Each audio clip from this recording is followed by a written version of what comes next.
ఒక ఇంటిలోకి ప్రవేశించిన వ్యక్తులు తిరిగి బయటకు రాలేదు. నిశ్శబ్దంగా మాయమయ్యారు. న్యూమెక్సికోలోని ఒక సాధారణ వీధిలో ఉన్న ఆ నివాసం. అసలు విషయం వెలుగులోకి వచ్చినప్పుడు ప్రపంచం దిగ్భ్రాంతికి గురైంది. ఆ నివాసంలోకి అడుగుపెట్టిన వారికి తిరిగి బయటకు వచ్చే అవకాశం లేదు. న్యూమెక్సికోలో నివసించే డేవిడ్ పార్కర్ రే అనే వ్యక్తి పైకి సమాజంలో ఒక సాధారణ మెకానిక్గా కనిపించినప్పటికీ తన ఇంటి వెనుక ఉన్న ట్రైలర్లో ఒక భయానకమైన స్థావరాన్ని ఏర్పాటు చేసుకున్నాడు. ఇది ఒక సాధారణ ట్రైలర్ కాదు. అతను దానిని టాయ్ బాక్స్ అని పిలిచేవాడు. కానీ దానిలో ఉన్నవి పిల్లల ఆట వస్తువులు కావు. దానిలో దాగి ఉన్నవి గొలుసులు, విద్యుత్ షాక్ పరికరాలు, మానవ శరీరాన్ని ఛిద్రం చేసే సాధనాలు.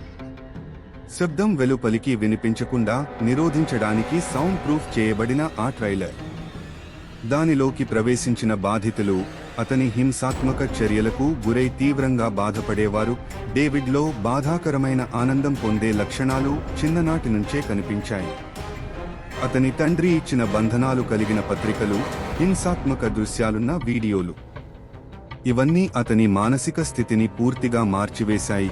అతని లైంగిక కోరికలు, హింసాత్మక ఆలోచనలు తీవ్రమైన పరిణామాలకు దారితీసేవి. సంవత్సరాల తరబడి అనేక మంది మహిళలపై అతను అమానుషమైన ప్రయోగాలు చేశాడు. బాధితులను మత్తు పదార్థాలు ఇచ్చి స్పృహ కోల్పోయేలా చేసేవాడు. వారిపై అనేక రోజులు చిత్రహింసలకు గురిచేసేవాడు. ఆ చర్యలను వీడియో మరియు ఆడియో రూపంలో నమోదు చేసేవాడు. ఈ దుర్మార్గాలలో అతనికి సహకరించింది అతని సహచరి సిండీ హెండీ. ఇద్దరూ కలిసి మహిళలను అపహరించి వారికి భయంకరమైన అనుభవాలను కలిగించేవారు. ఈ చీకటి ప్రపంచానికి ముగింపు పలికింది సింథియా విగిల్ అనే ఒక ధైర్యవంతురాలైన యువతి. ఆమె గొలుసులతో బంధించబడిన తన చేతులను ఒక తాడపు చెవితో తెరిచి తప్పించుకుంది. రక్తంతో తడిసిన శరీరం, భయంతో వణుకుతున్న కళ్లతో ఆమె రహదారిపైకి వచ్చి పోలీసులను ఆశ్రయించింది. ఆమె అందించిన సమాచారం ఆధారంగా పోలీసులు ట్రైలర్ను పరిశీలించగా అక్కడ బయటపడింది ఒక మానవ నరకం. ట్రైలర్లో కనుగొనబడిన సాధనాలు, వీడియో టేప్లు, ఆడియోలు, ఇవన్నీ డేవిడ్ పార్కర్ రే యొక్క భయంకరమైన మానసిక స్థితికి నిదర్శనంగా నిలిచాయి.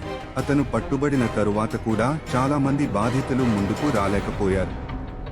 ఎందుకంటే డేవిడ్ వారిని ముందే మత్తులోకి నెట్టేసి వారి జ్ఞాపకాలను సైతం తొలగించాడు. చివరికి న్యాయస్థానం అతనికి 224 సంవత్సరాల జైలు శిక్ష విధించింది.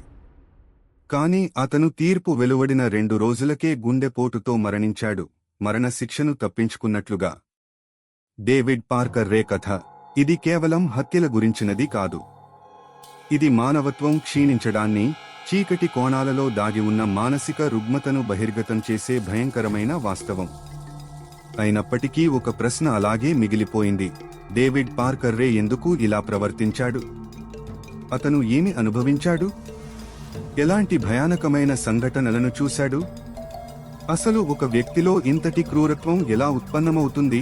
అతని బాల్య జీవితాన్ని పరిశీలిస్తే తండ్రి బాధ్యతారహితంగా ఉండటం, క్రమంగా భయంకరంగా మారిన ఒక చిన్న పిల్లవాడు, చిన్న వయస్సులోనే బంధనాలు, హింసకు సంబంధించిన పత్రికలు, అసాధారణమైన ఆలోచనలను చూడటం వల్ల అతని మనస్సు సరైన విధంగా అభివృద్ధి చెందలేదు.